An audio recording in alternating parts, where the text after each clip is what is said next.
Fundación Educacional Alto Las Condes presenta su primer ciclo de conversaciones en el patio. Hoy tenemos el privilegio de encontrarnos con el director más galardonado y prolífico del cine chileno contemporáneo. Él fue el creador de películas, por ejemplo, como Historias de fútbol, La fiebre del loco, Machuca, por nombrar solamente algunas. Está con nosotros Andrés Wood. Buenos días, Andrés, y muchísimas gracias por haber aceptado nuestra invitación para participar en este ciclo de conversaciones en el patio. Gracias por la invitación, estoy feliz de estar acá. Tengo entendido que esto de ser cineasta no fue un anhelo de infancia tuyo, sino que se fue gestando en etapas posteriores, porque tengo entendido que tú fuiste un alumno del Colegio St. George, después estudiaste en la Universidad Católica, ¿no es cierto?, Economía, Ciencias Económicas. Sí. Y te titulaste incluso de Sí. ahí. Y llegaste a trabajar como economista. Sí, un año trabajé como economista, sí. Ah, un año trabajaste como economista. Ya. Sí. Aquí en Chile. En Chile, sí. ¿Y qué pasó? ¿Por qué de repente surgió esta idea de incursionar en el mundo del cine? Cuéntame un poco, ¿cómo fue eso? La verdad que a mí ya se me olvida cómo fue eso, pero intento recuperar la historia. Me pasó que, bueno, primero que nada, tuve la suerte de poder hacerme esa pregunta. Hay mucha gente que no tiene ni la posibilidad de hacerse esa pregunta porque tiene la necesidad concreta de generar ingresos familiares. Yo tuve la suerte de hacerme esa pregunta y coincidió que pese a que me gustaba la economía y que me veía como un economista, me empezó a gustar otras cosas también, cosas que en mi educación formal yo mismo no había desarrollado. En nuestra educación en los 70, 80, finalmente, yo digo esto siempre, que si uno corría rápido y sumaba rápido, como que no tenía que preocuparse de muchas más cosas. Y estudié economía porque estaba con muchas dudas vocacionales. Terminé en economía, tampoco no sé muy bien, y terminé ahí y hice la carrera y me interesó la economía, más que porque uno se puede dividir en economía o administración. Y fue una etapa súper interesante, exigente para mí, y no sé cómo derivé realmente a esto, pero fue como que se fue creciendo la idea de la fotografía primero, después me interesó el video, me interesó ser director de foto, que son los que están detrás de la cámara y ven la luz. Y después de un año de trabajar en economía dije, ¿sabes qué? Voy a intentar probar esto. ¿Y partiste a Estados Unidos? No, antes estudié acá. Acá antes trabajaba de día y en la tarde, noche me iba al chileno francés o al chileno norteamericano y tomé todos esos cursos. Después me contrataron para trabajar en una producción con una persona. Pero me di cuenta que me iba a demorar mucho en aprender y así que intenté ir a estudiar a Estados Unidos. Partí y ahí me costó mucho entrar a la universidad, conseguí un trabajo, la economía me ayudó a poder mantenerme y ahí empecé también queriendo ser fotógrafo. O sea, yo estudié muchos años y nada me sirvió realmente para lo que hice, para lo que terminé haciendo. Así que ese fue un poquito el camino, con muy poca ansiedad. Lo más sano es que fue con muy poca ansiedad y con muy pocas expectativas concretas nunca tuve claro qué significaba ser cineasta tampoco. O sea, bien intuitivo. Muy intuitivo y pasó poco tiempo desde que hice este salto, entonces siempre pensé que en el peor de los casos volvía. Yo postulé al Banco Central eventualmente, o sea, tenía también un camino no totalmente abierto, pero por abrirse. Entonces, la verdad que no fue tan loco ni tan riesgoso, por un lado. La posibilidad de retomar. Claro, y siempre estaba esa posibilidad. Lo que pasa es que cuando ya me picó el bicho ya no había ninguna posibilidad. Y eso fue lo bonito. O sea, fue una intuición que se demoró en yo entenderla. Pero cuando la entiendo es como que no digo, esto es lo que tengo que hacer. Y ahí no hubo nunca más una duda. ¿Y qué fue lo primero que hiciste en materia de cine? Como te digo, yo estudié para director de fotografía. Director de fotografía, se arman equipos para hacer corto en la escuela y yo siempre quería estar detrás de la cámara. Jamás pensé ni en dirigir ni en escribir. No estaba dentro de no sabía. Y estuve 2 años y medio, casi 3 años en eso. Dije, basta de estudiar, ya he estudiado mucho y todavía tengo dudas, así que voy a dirigir un corto. ¿Ese fue Idilio? Idilio. Ya. Y ese corto realmente, que es un corto muy pequeñito, de un día de filmación que hicimos con amigos, pero me alucinó el proceso. Me dije, oye, esto es realmente lo que quiero hacer. ¿Y tu primer largometraje, por así decirlo, película, fue Historias de fútbol? Sí, fue Historias de fútbol, sí. Entre medio hice otro corto. Por eso, Reunión de porque familia. llegué muy porque estuve en Estados Unidos, después me quedé como 8 meses intentando trabajar, y trabajé de todo, vendiendo joyas, vendiendo helados, siendo camarógrafo. ¿Qué te trae de vuelta a Chile? ¿Qué te trae de Me vuelta a trae Chile? justamente la sensación de que, bueno, en Nueva York yo viví conocí mucha gente, que fue muy importante para mí. Pasa mucha vida cultural, uno se siente parte de una vida cultural, que finalmente es un espectador, pero es muy vitalizante la ciudad. Pero a la vez uno termina trabajando en lo que pueda, y esa es la historia de mucha gente. Pasó también que me enamoré y mi mujer tenía que terminar los estudios en Chile, y entonces me vine finalmente. Y eso, y llegué muy claro a intentar ganarme la vida, y a la vez, en paralelo, intentar desarrollar la beta de cineasta. Ya, y iniciar un proyecto familia también. Sí. Ya, y aquí se produce entonces este primer largometraje. No, antes un corto. Llego y hago un cortometraje, que es el corto la única cosa que yo no he escrito, que yo he hecho. Reunión de familia. Que es Reunión de Familia. Y era a partir de un guión justamente de Óscar Garaycochea, que era un guionista, o es más grande, maduro, y había ganado un concurso ese guión, y yo tenía un guión mío y dije, me gustó ese, y dije, hagámoslo. Y ese corto me abrió hartas puertas. Hartas puertas, porque a nivel nacional y también un poquito internacional, fue de los primeros cortos que va a un festival que es muy famoso, se llama Clermont-Ferrand, que es como un espacio muy es como el Oscar de los cortos. Claro, es como el Cannes de los cortos. El Cannes de los cortos. El Cannes de los cortos. Y es muy entretenido. Y entonces ahí seguí. Y yo seguía y trataba de ganarme la vida haciendo audiovisual. ¿Se te abrieron puertas ya? Sí, más que abrir puertas, no, como que te dan energía los proyectos que funcionan en alguna parte. Yo creo que lo complejo de esto es como recibir puros palos. Si uno recibe algún cariñito, ya sea por el público, por la crítica o por los festivales, como que de alguna manera uno como que junta energías. No es totalmente necesario para seguir haciendo, pero uno necesita un poquito ciertos refuerzos, pienso yo, un poco. Y ahí traté de armar una serie de televisión que era relacionada con el fútbol. Cuentos latinoamericanos y fútbol. Y ahí fui a hablar a TVN y me di cuenta que les gustaba la idea, pero que yo no iba a ir, a mí no me iban a pasar ninguna historia de esa. Gracias por la idea y buenas tardes. Y antes que ocurriera eso, porque también dije, mejor intento hacer eso y intento dar un salto a una cosa más híbrida entre corto y largometraje, ¿no es cierto? Que era factible de producir también. Era un año 96 más o menos que se filmó esto. Era un año que estaba muy deprimido la industria, porque había habido un experimento que fue abandonado realmente, que se llamaba Cine Chile.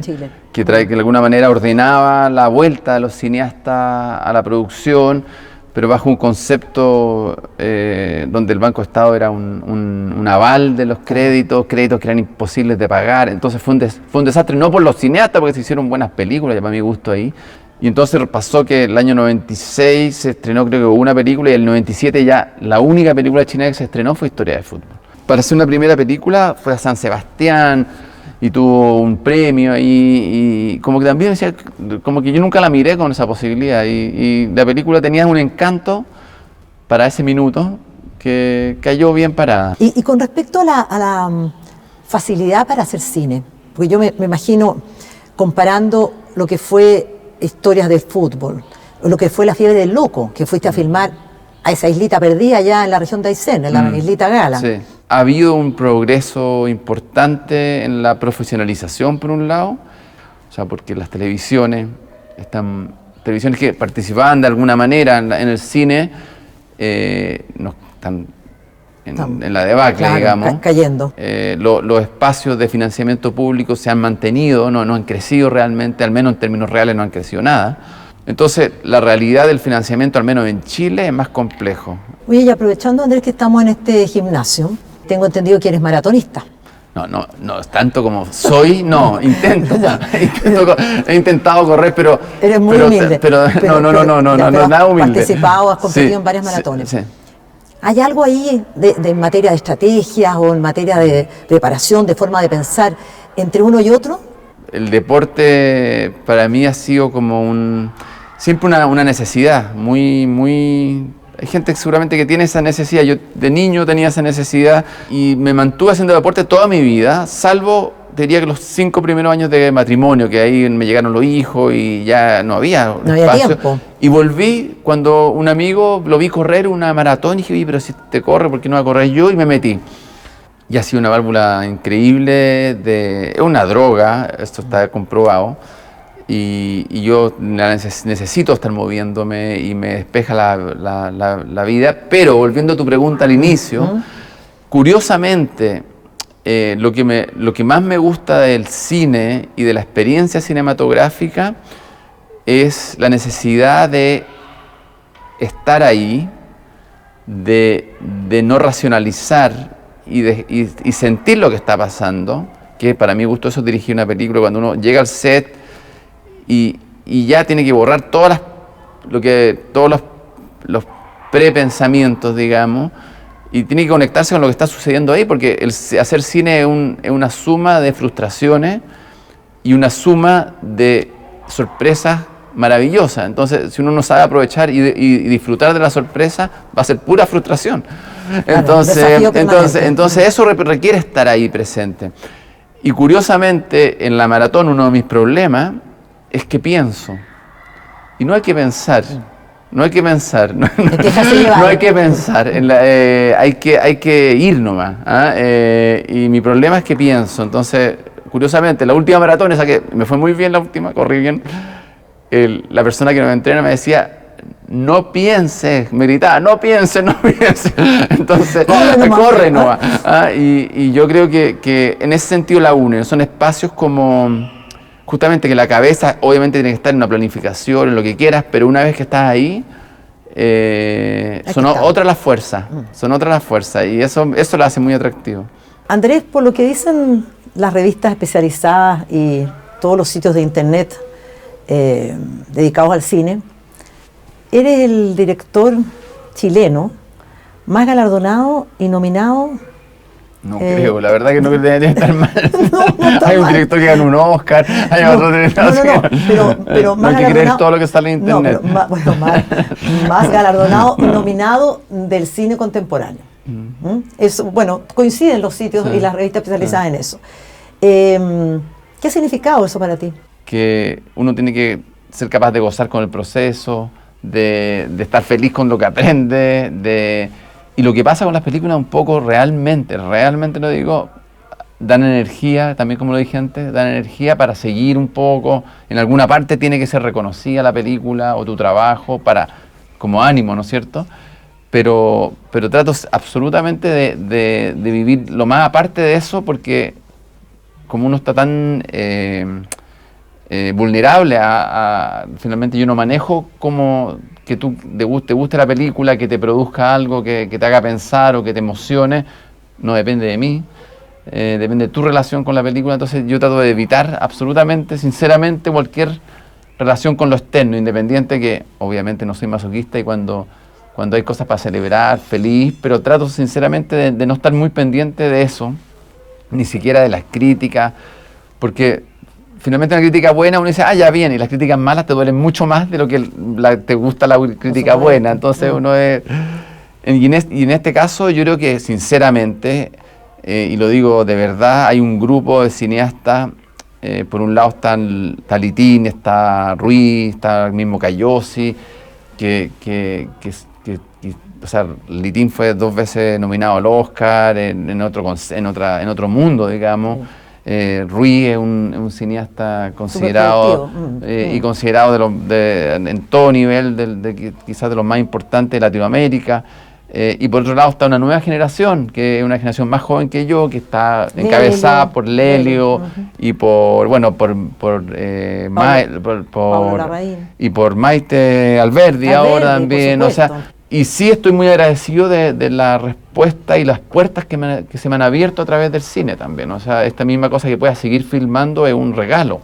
Muchos cineastas hacen 1 o 2 películas y ya y ahí quedan, y no porque quieran necesariamente, o no porque no se les ocurran más cosas, sino que no hay más posibilidad. ¿Qué pasa en el fondo con el Chile del siglo XXI con respecto a la promoción de la cultura y del arte? Y yo creo que estamos muy al debe.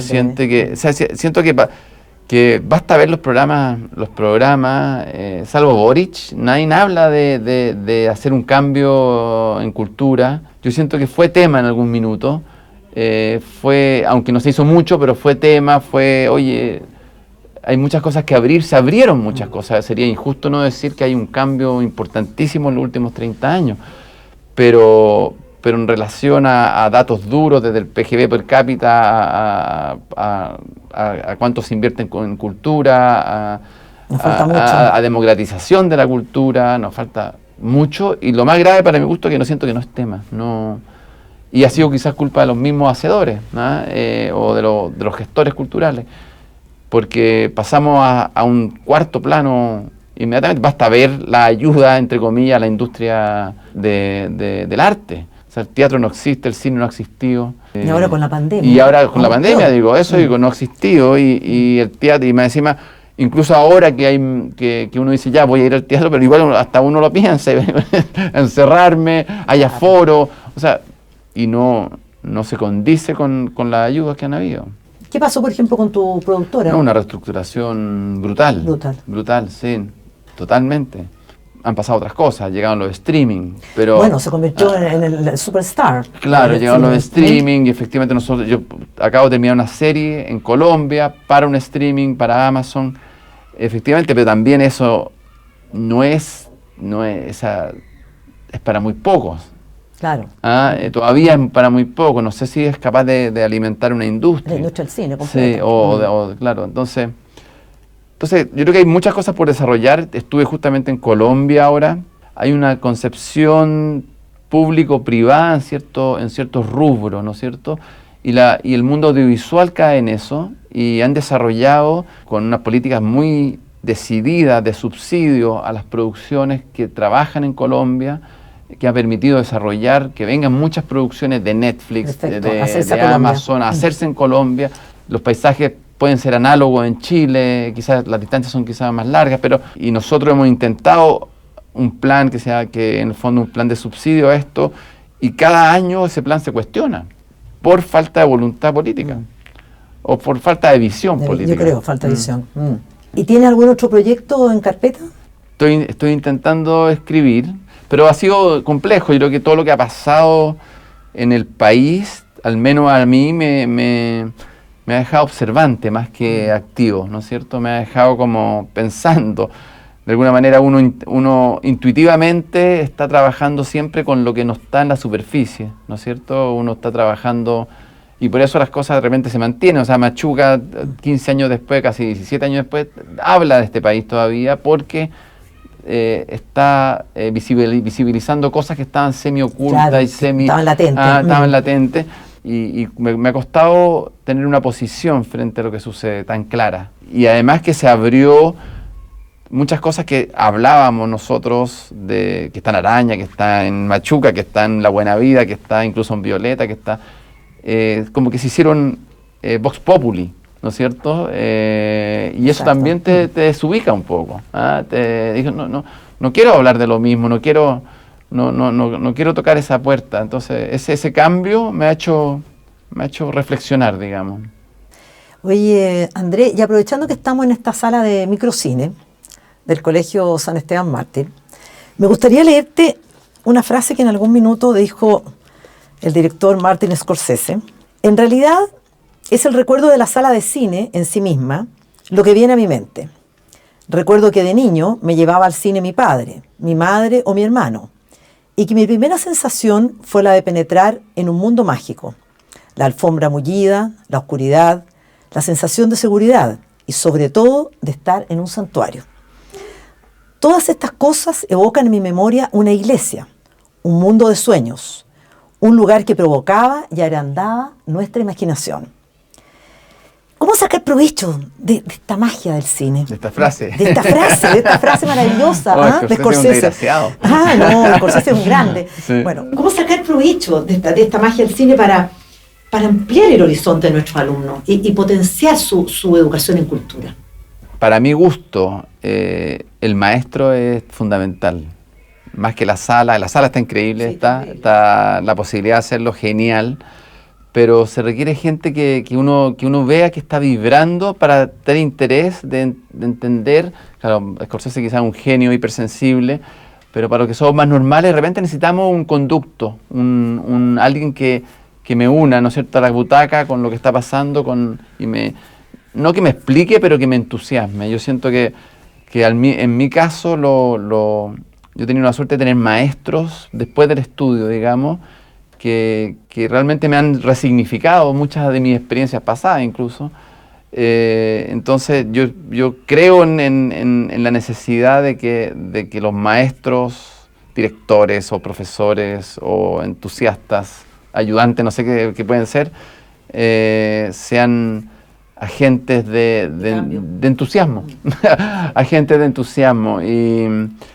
Y sí, yo creo que como humanidad, es obvio lo que voy a decir, necesitamos el mito, o sea, es lo que nos diferencia, ¿no es cierto?, de nuestra capacidad de organizarnos, es que creamos los mitos y que necesitamos puede ser la religión, puede ser lo que sea, ¿no es cierto?, pero necesitamos esos mitos para sentirnos parte y para desarrollar muchas cosas que no están en lo concreto. Entonces el cine y lo audiovisual hoy día, que está ya extrapolado sobre todo a la gente joven, ya es como una mezcla alucinante que tendrá sus cosas buenas y sus cosas malas, pero sin duda pienso que un buen agente de entusiasmo, le llamo yo, es vital.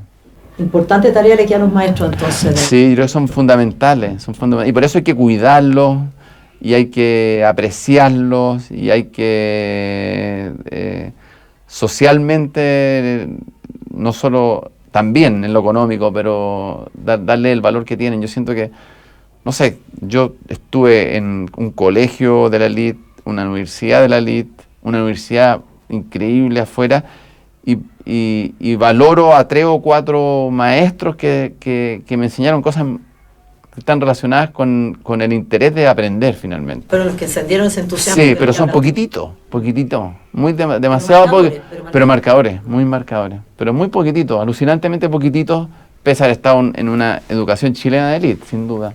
¿Eh? Importante lo que dices tú con respecto a ese rol del maestro que genera entusiasmo y que puede ser agente de cambio. Bueno, Andrés, te agradezco infinitamente. Gracias a ustedes y los felicito por el proyecto. Te hayas tomado el tiempo para participar en este ciclo de conversaciones en el patio. Muchas gracias. No infinitamente a ti tu participación. Gracias y los felicito de nuevo por el proyecto, así que se ve Muchas gracias. muy interesante.